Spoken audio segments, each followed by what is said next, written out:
Hi friends, మనం ఈరోజు కందిపప్పు నెయ్యి పప్పు పెట్టుకుందాము.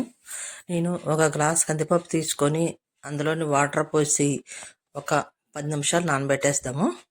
నానబెట్టేసి దాన్ని ఆ నీళ్ళు కడిగేసి వంపేసి తర్వాత కుక్కర్లో వేసి పెట్టేసుకొని ఒక 5 విజిల్లు వేయించేసుకుందాము. అందులోనే పచ్చిమిరపకాయలు వేసుకుందాము, వేసి విజిల్లు వేయించేద్దాము. అయితే నేను ఎందుకంటే ఒక 15 నిమిషాలు నానబెడతాం మనము.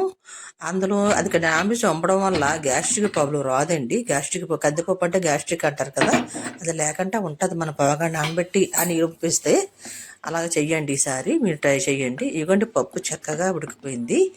ఇప్పుడు దీనికి చక్కగా మనం పోపు పెట్టుకుందాము.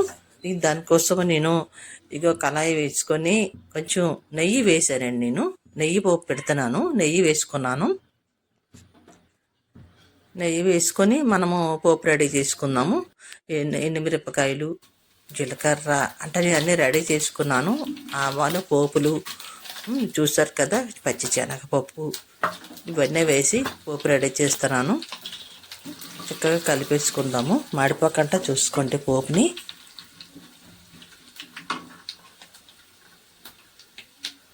మంట తగ్గించి వేపుకోండి, లేదా తుల్లిపోతుంది మీదకి పోపు.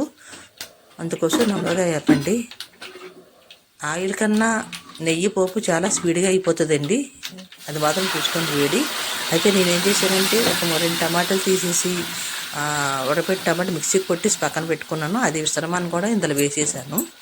టేస్ట్ సూపర్గా ఉంటుందండి. చింతపండు పులుపు వాడాం కదా, అందుకోసం టమాటీ చక్కగా ఉంటుంది, బాగుంటుందని వాడాను.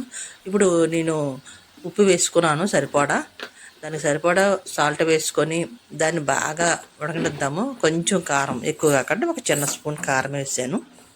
వేసి చక్కగా కలిపేసి దాన్ని బాగా ఆ కారం అంతా ఉడికేటట్టు, పచ్చివాసన అంతా పోయేటట్టు చక్కగా ఉడకబెట్టే విధంగా చేసేద్దాము. అగోండి చూసారు కదా, మనం పప్పు వేస్తే ఉడకడం అవ్వదు.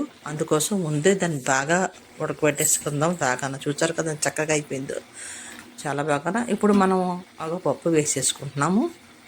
ఉడకబెట్టి పక్కన పెట్టిన పప్పు వేసుకొని దగ్గరగా చేసేసుకొని కొంచెం అలా కలిపేసి, ఎక్కువ ఉడకాల్సిన అవసరం లేదండి, ఆల్రెడీ మనకు అదంతా అయిపోయింది కనుక.